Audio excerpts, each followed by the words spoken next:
Off-grid Amy 717. I just thought I'd give you a little bit of what the topography is like in the area Camp Freedom sits. And yeah, it's beautiful here. It's a combination of rolling hills, mountains, small mountains, 1,500 feet, and farmland.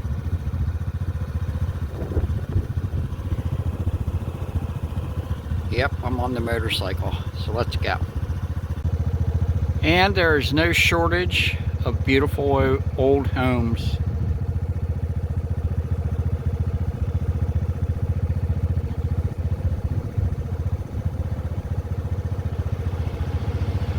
Let's ride on.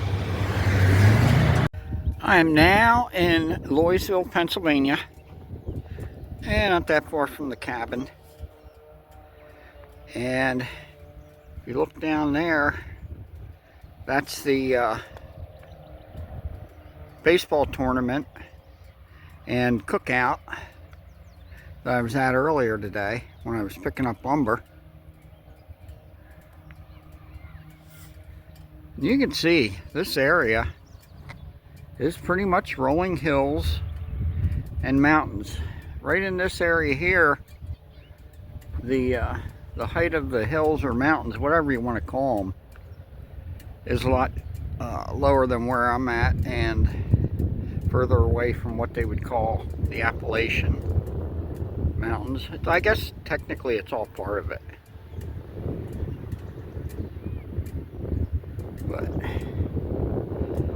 you can see there's just a mix of scenery, and I never knew they had solar panels back here. So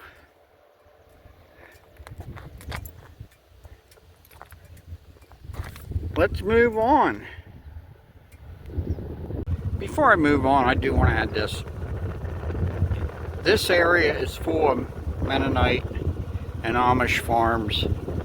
I'm going to tell you right now, they are some of the most beautifully well-kept properties around.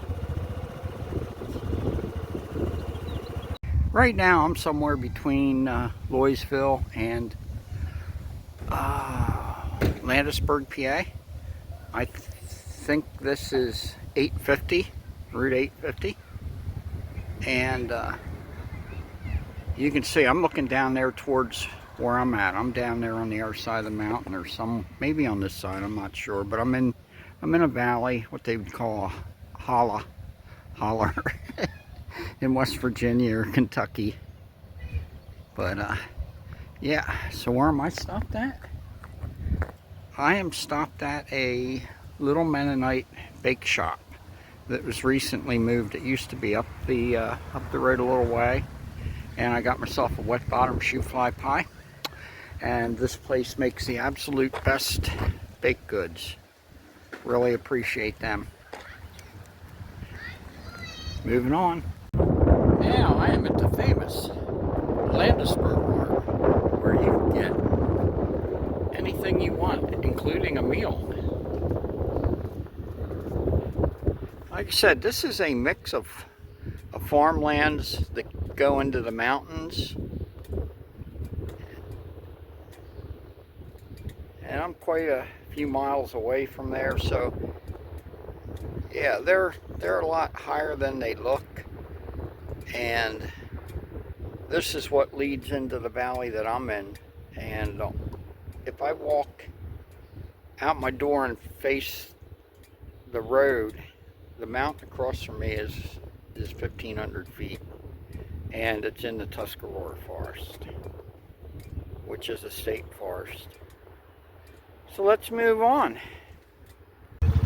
Right now I am in Olinda, and we have Olinda Supply over there, and I'm at a parking lot of a place called Papa's, where you can get pizza, beer, and snacks, whatever you want.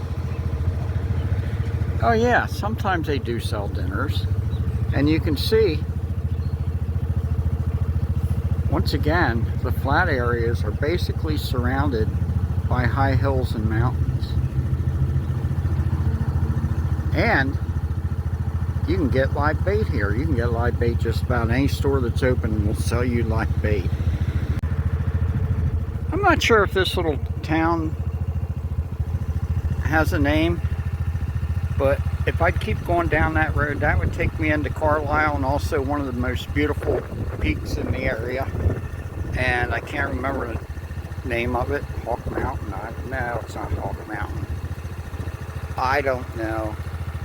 But you can see it's got, the closer you get into the hilly areas, it kind of blocks the view of the mountains too, because the mountains are right over there. This is Wenzel and Son. They are my favorite mill in the area. Actually, I have two of them. And, wow. I think that's in 1964. Oh, what do you call them? Corvair. Don't quote me on that. That car is beautiful. And, yeah. It's just a wonderful place. And every place I'm videotaping is only minutes away from where I'm at. I'm in the valley. Right up, tucked up between two mountains. So anyway, let's move on. Now I am on Kennedy Valley Road. It's takes you back into the mountains. It's just outside of Landisburg, PA. I don't know if I can...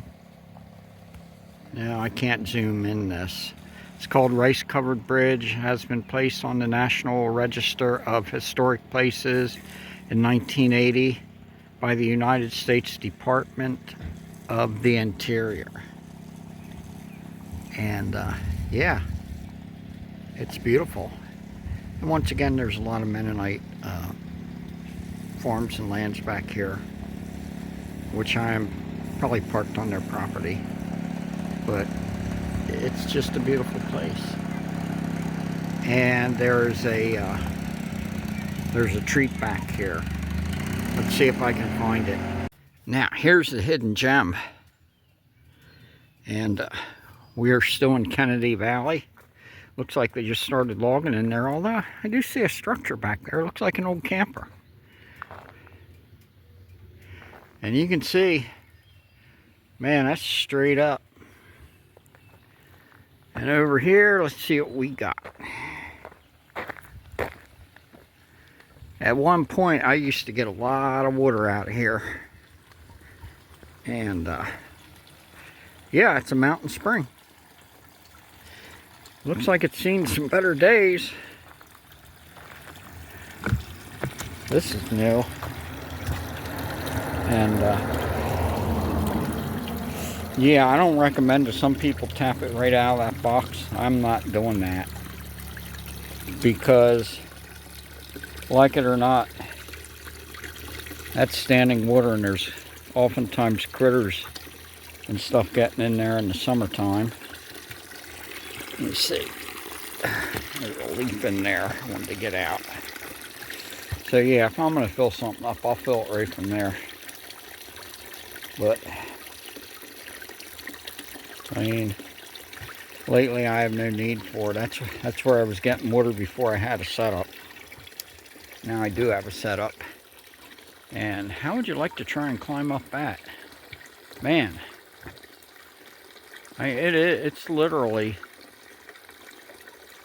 No, 25 feet in, it's 30 feet above my head. So, I think I'm going to head back towards Schaefer's Valley, which is where I'm at. And, if you were here, I'd let you hop on with me, but we could go real slow. It's a Honda Navi, by the way. Moving on. Okay, you ever hear that song, Stuck in the Middle with You? Well, I sing it, Stuck in the Valley with You, Mountain on the left of me, mountain on the right. Here we go. Stuck in the middle again. I'm heading back towards my camp, and you can see we are in between the two mountains. And the further you go, the closer they get, the higher they both get. And there are two high peaks in this area where you can probably see 15-20 miles easily into the valley, especially if you run through the state forest roads. I'm not going to do that today because that just might be a video in itself, but I just wanted to share with you what it's like in the area that Camp Freedom is in, and it's beautiful. So let's move into the valley. And there you go, folks. We are on Laurel Run Road that takes you right into the state forest and turns into dirt roads. And this is the famous Laurel Run Lodge, or AKA Chicks. And yeah, this is where the two valleys start getting really close. And gets pretty high. The mountain behind me, and I think that's Bowers Mountain down the road a little ways. That's not as high as what's to the left of me that goes up to about 1,500 feet. We'll make that trip another day. But I can tell you, as I go down the road, the valley will get closer and the mountain will get higher. And we just may stop and say hello to the horse friends. Yep, here we are. Home sweet home. Further into the valley you get, the more of this you see. It's all woods. There's a drop off probably 50-60 feet right there. And so you're surrounded by trees in front, surrounded in back.